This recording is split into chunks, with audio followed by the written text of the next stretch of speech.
আমি কোনোদিন কোনো মেয়ের মায়ায় পড়ি নাই।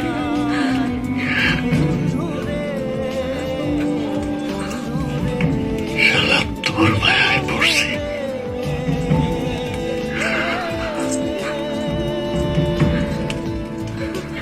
আমি কোন